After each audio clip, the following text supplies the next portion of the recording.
is Vince Mazza. It's been a while, babe. It's been way too long. Good to see you. You look good. You're Likewise. like ready to talk. When and I all saw you, I was excited. like, Jimmy, you're looking good. You've lost some weight too.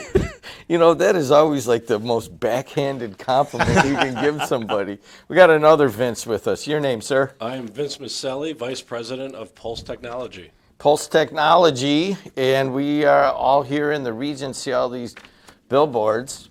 Is that you? Up and down, what is that, 94? Yeah. Yep. You don't even know where they are, I don't do know you? where they are. I didn't put them. There are about 5 or 6 of them out there. Your dad did it? Yep, absolutely. I drove to play golf yesterday in Chesterton, which tells everybody I went to the elitist place, but that's all right.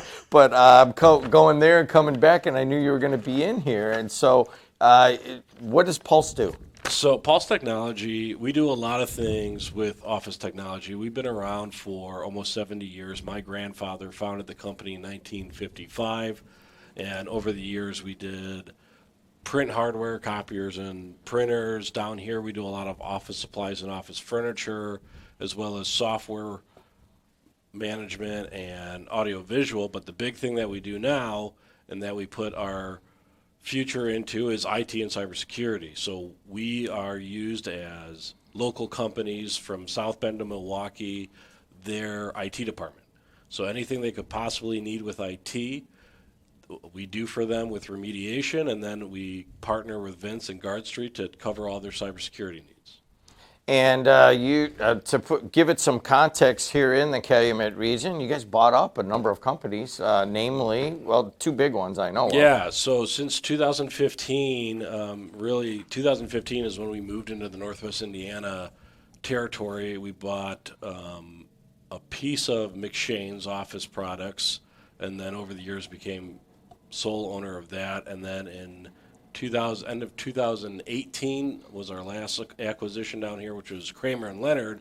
So with Kramer and Leonard McShane's, they were 2 of the biggest office supply distributors for Northwest Indiana, and that's how we got in the office supply game. And then we infused that with the Pulse Technology office technology side of things. So we have a very robust offering for all of our clients. And you have an office over here that you've never been to. Nope, obviously. I'm going right after this show. It's so a beautiful office, and Yeah. we almost moved it, got an office right next to them, but it's in a new office park right at by Byway Brewing and by BW3's at Kennedy and the Borman, and that's Gasovich's building, and here locally, Gasovich out of Gary, big developer. And Pulse Technology has a big presence in there. So since you haven't been there, that means you guys are just continuing to grow, right? Yeah, absolutely. I mean, we just moved into that Maryville office within the past 12 months. We were in Munster when we first came down, and we moved, took over the McShane's office, and then we moved into Chesterton, and now we needed a bigger space, so now we've moved into Maryville. So that's going great. And then most recently, we just opened our Milwaukee branch on August 1st. Let's go to insurance. You, sir, your name and what you do. Yeah, my name's Andrew Smith. I work with Gallagher. They're a risk management services firm specializing in a wide range of services and activities. My role in particular is placing cyber liability and technology errors and omissions coverage. And the whole idea is to help companies identify, improvements in their cybersecurity posture.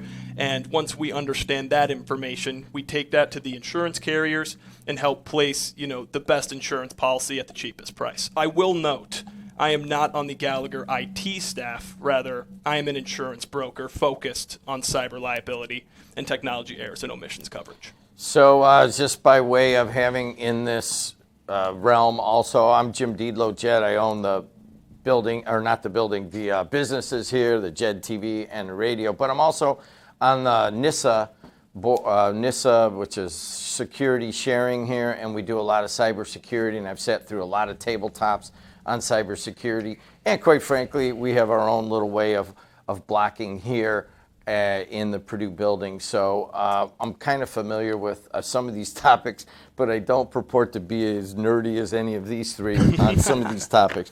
Vince, it's been a while. We need to catch up on some of the trends on what is the state of cybersecurity in the U.S. right now. Absolutely. So coming from a cyber nerd perspective, I will say that the Cybersecurity is absolutely the fastest growing industry on the planet. And I'm saying that from a cyber criminal perspective. It's been every year is a banner year for these guys. I'll cover some statistics that I think are important for the viewers to know about. I could probably just spend the rest of this show talking about the stats. I won't, though. You're welcome, guys. We'll do that in another one. Yeah, we'll do sure. it at like 2:30 in the morning to get people that can't sleep. We'll put that on then. All right. This will keep them up. All right. So this year, definitely the quantity of cyber attacks are up significantly. The damages are also quite high as well. This year, we should finish about $6 trillion in damages globally, which puts us on track for about $10.5 trillion within a couple of years. So it's those are some scary statistics. But the one that really I was shocked to see is that 84% of organizations, businesses, over the last 12 months have had some type of a cyber breach in the last 12 months. You and I were talking a couple of years ago, and it was about 20 to 25% less. So it's continued to go up. The other trend that's taking place right now is something called artificial intelligence. We could probably dedicate a show to that at some point. That is working in the cyber criminals' favor. They're using AI to break into companies. On the other side of things, we're also using AI to prevent cyber attacks. But the reality is that it's an uphill battle. The other couple of things I want to point out is that from a cyber perspective, every layer of protection that a company adds reduces your chance of being attacked by 5 times. So there's some big numbers out there. It's gotten worse this year. It's better than it was right after the pandemic, but it's still pretty nasty. But if you do put protections in place, you've got a good foundation. But even with the great protection that's available out there, you're still not 100% protected. There is a possibility that a cyber criminal could get in, and the consequence is you have got to also have cyber liability insurance, which is why I thought it was so important to have Gallagher Insurance attend the show. So let's go into that right now. It's always hear from my buddies that are driving around listening. This is actually recorded live on the radio. More people listen later. But though, I guess I listen to that guy that comes in about cybersecurity, and it scares the bejesus out of me for my 50-employee firm. But it doesn't have to be that way, and that's why you're here, right? Correct. And so, for those who are unaware, cyber insurance, simply put, helps protect your organization from the aftermath of a data breach or a hacking attack. And this includes everything from a coverage perspective, right? From the incident response process potentially to the restoration of your physical software and hardware. And, it's very important to discuss why you truly need it. And while there's many reasons, we can boil it down to 2. Quite simply, contractual obligations as well as the risk of stolen funds and data. So contractual obligations is pretty straightforward. Some companies simply need it in order to work with other entities who are requiring it, right? And so while you do need it for your contractual obligations, where I want to spend the bulk of my time here is for the risk of stolen funds and data. I think ransomware is a big buzzword in the media right now. For those who are unaware, that's simply malware that's extorting your firm for stolen data or system access in order to get some money in return. And we see that continue to cause financial loss for our insureds. Whether that's due to, the cost to pay off the ransom, or in other cases, most of the time what we're now seeing is the cost to recover from the aftermath of the ransom. And so while ransomware is important and should be discussed, that is by all means not the only thing that we're concerned about. We're seeing phishing scams and other social engineering tactics used to steal social security numbers, health information, credit card numbers, and other sensitive information. And so cyber insurance is helpful because, it's going to notify your customers of the breach, help you monitor for identity theft, and then financially support the restoration of said computer systems. So somebody's driving around, that guy who owns a 50-person firm, he has some level of I'm familiar with, do you have some sort of cyber insurance on dealing with certain clients and so forth? But what is that process? It sounds so cumbersome.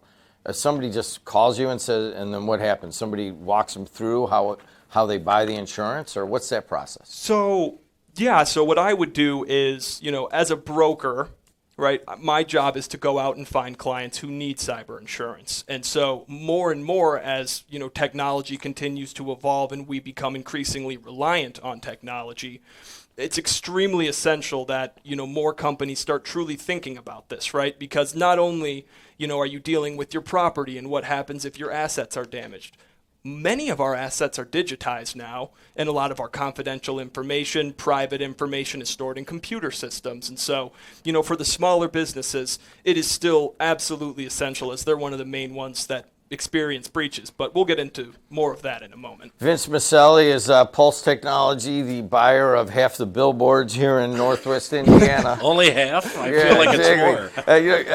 I go, Vince, have you ever been to your office? I have. No, I've never been there. Oh, what about all those billboards you bought along the busiest highway in America? Oh, well, that was my dad.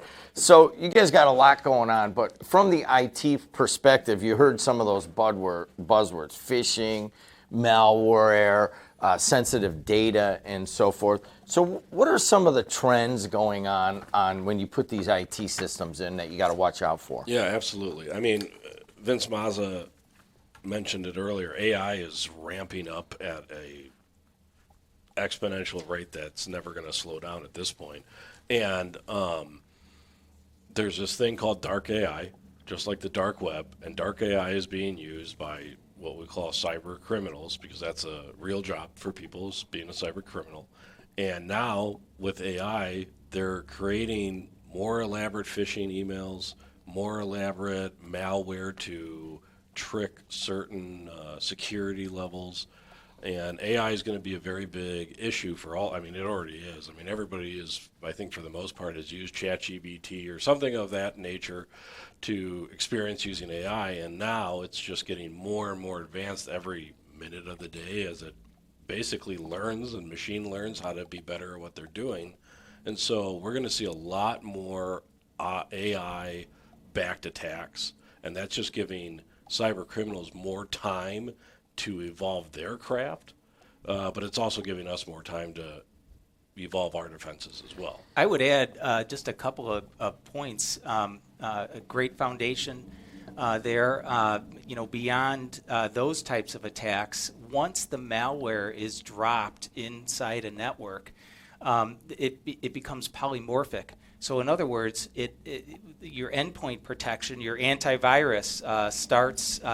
And if it takes a certain shape, okay, that's malware or that's ransomware. But once it's in the network, it takes a different form. And it's really difficult for non-AI tools to detect that type of malware. I was specifically brought in to keep Vince Mazza from using terms like polymorphic to turn away the entire audience. But I agree with you what you're talking about. So Vince Maselli, you guys go in and you either take over maintenance of somebody's IT system or you put one in. Yeah. What scares you the most? Well, the biggest thing for me is before we take over anyone, we have to do a cybersecurity risk assessment.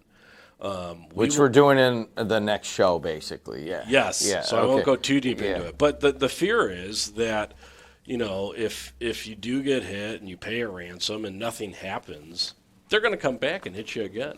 They'll just keep hitting you like a loose slot machine. And so, the biggest fear is, I truly believe what we're doing is helping businesses grow. I think one of our greatest things is we drive the economy. and giving businesses the right tools to grow and be prosperous. And one of the scariest things is people don't know what's on their network, and be that they're having the most computer literate person handle their IT, and that's how their business is being run. It's terrifying because they don't know what's out there, and you don't know what you don't know.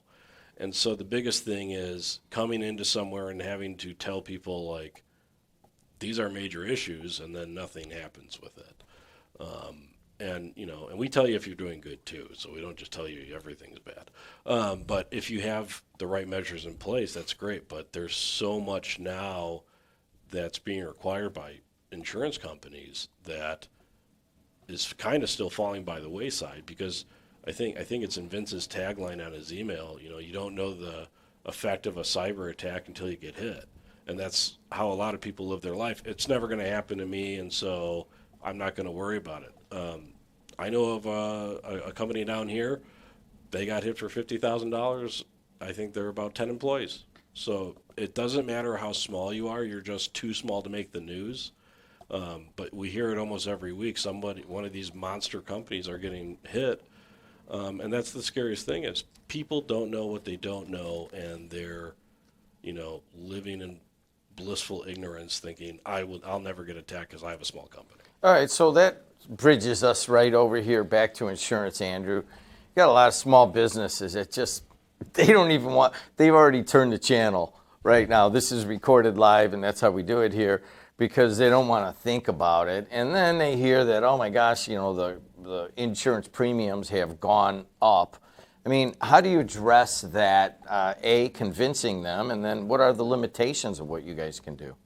Yeah, so, in terms of convincing individuals to buy cyber insurance, I think the data speaks for itself, right? The small businesses are certainly the ones attacked the most. And to Vince's point, that's likely because they don't make the news, right? But the truth is, many of our cyber criminals that, we've seen and observed, there's different approaches to it, right? One of the approaches is, the quote-unquote low-hanging fruit. Is there an open port? Is there an unpatched vulnerability that a scanning, software ended up finding, and they already know an exploit that they can utilize? But, then you have your larger attacks that make the news. And, sometimes that's a threat actor group, or even in some cases, a state-sponsored attack to ultimately bring down a larger company, disrupt the economy.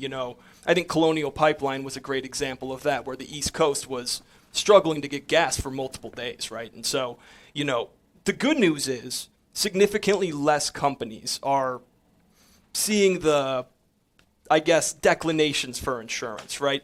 In 2019 and 2020, we saw a major spike in attacks, which ultimately led to more claims, and carriers needed to combat that, right? And that's where we saw a major spike in premium and declining people, which is declinations. Yes. Some people you just can't insure, right? Exactly. And so, there are certain baselines that must be met in order to be insurable. And it can differ by industry class, right? Which is why it's important to discuss with your broker. I think, simply put, MFA is extremely important, specifically in front of, employee email, privileged access, as well as remote access. And I'll add into your backup solution as well. And on the same note, having a strong backup solution is also very key, right? We would recommend finding an immutable backup, making sure your backup is offline, at least disconnected from the internet, and, having multiple copies. Maybe if you have one on site through tape, have another one stored off-site if at all possible and it fits into the budget. Fire. I mean, obviously there are physical floods around here. We're on a swamp lands down here. So you talk about limitations. Like, why would you not do a small business? I mean, what's glaring that would show out there? Well, what ends up becoming glaring is truthfully not always their fault. Sometimes, the requirements by the insurance carriers, can be expensive, right? We're seeing a new push for EDR solutions, right? So endpoint detection and response, which really relates back to AI, which we discussed earlier, right? Instead of your normal antivirus, that's using a database to determine, have we seen this malware before, and then can now detect it. EDR brings AI into the equation so that it can detect those newer attacks, anomalies that may not ring the antivirus alarm bell, but EDR says, that looks, a bit suspicious. And so budgeting is what I would answer to that question is, for the smaller businesses, they may not have the financial resources or the IT personnel, to make sure that things are patched quickly enough and, have the resources to ultimately fund that particular control that they're trying to implement. And so I think that's one of the biggest issues. So one of the things that I'd like to... Once again, for the sure. people that are either on an audio podcast or listening on the radio, this is Vince Mazza. He is the CEO of Guard Street. Yes. And it's Andrew Gallagher and Vince Maselli. But this is the cybersecurity guy himself. Go ahead, Vince. Sure. So one of the best things to happen to the world as a result of the, we talked about companies being dropped from cyber insurance and so forth. Companies used to basically leave their doors and windows open to the business prior to the spike of cyber attacks from the pandemic. And then it caused claims to go up, and consequently, it became more difficult to get and keep your insurance as a result if you left your doors and windows open. So I like what the insurance companies, including Gallagher, have done to require companies to invest in their cyber posture in some form. So yeah, the requirements are more difficult now than they previously were, but the cyber attacks, while they continue to go up, they're starting to stabilize a bit more. And that's a result of what the insurance companies have done to encourage companies to invest in their cyber. And in the 99 3/4 years of WJOB, we're celebrating our 100th in about a month here when this is taping. I'm pretty sure that insurance companies have never been portrayed as a good guy, just so you know. So we have a historic moment here. I wanted to pay a compliment where it's due. Exactly. Andrew is with Gallagher, and then Vince Maselli is with Pulse. So you wanted one more comment, then I'm going to switch it over here. Yeah, absolutely. So the one other point that I want to make, and this is going to be on a subsequent Cyber Collective show, which I need to talk to you about what our purpose is, maybe towards the end. But the other point is when it comes to small businesses or any size business determining where they need to spend their precious cyber dollars, that's where that risk assessment comes into play. So I can't wait to talk about that. So that really puts us at the next stage. Vince Maselli, there are solutions. Obviously Vince Mazza with Guard Street is bringing the insurance guy and the IT guy together, but your average business middle management that's in charge of IT in one of these big companies around here, or they own their own business, they're just scared bejesus, but there are solutions, right? Yeah, absolutely. Let's go on that direction. Yeah. Take some of the pressure off here. Yeah, for sure. The biggest thing that companies have to do is kind of change the mindset of employees. Because we can spend $20,000 a month on cybersecurity initiatives and put in the right hardware and put in the right softwares. But if your people aren't trained and you're not fostering a culture of security awareness, none of that matters. Obviously, maybe not obviously, but the biggest threat to any business is employees when it comes to cybersecurity.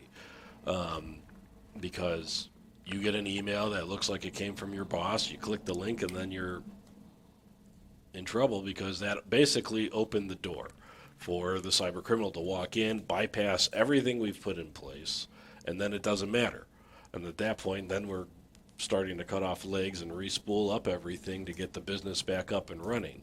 But yeah, there's absolutely solutions, and I'm actually going to throw it over to Vince because he'll be able to talk deeper on the Guard Street offerings than I will be, so take it away. Absolutely. So, we look at the 4 Ps of cybersecurity, and Vince very accurately pointed out one of them, which is protecting the people.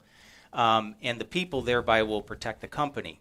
Awareness is important. But the next P, and I look at it as a foundational P, is set up your plan, set up your policies, document the importance of where you're going to focus on your cybersecurity. But then also the third P, put in the protection technologies that are needed, and that could be a combination of working with a really good IT company like Pulse Technologies or Guard Street or a combination thereof. But the other P that's tremendously important, which is a foundational element of this show, is your partnerships. A company can't do it alone and shouldn't. You need the third parties that are very familiar with the world of cybersecurity. This is all we do.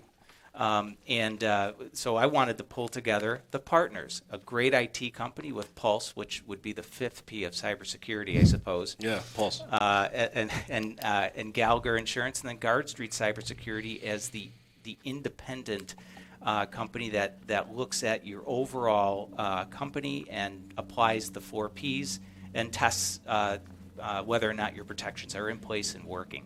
All right, we got a lot of these to do, but we covered some of the basics here. But, somebody's listening to this or watching this, and they're like, all right, I want to look at some stuff right now to kind of back up what you're talking, videos, blog, all that stuff. Talk about that. Yeah, so great. So the approach here with our group, the Cyber Collective, is to form a group of companies that are only interested in helping other companies to avoid cyber attacks.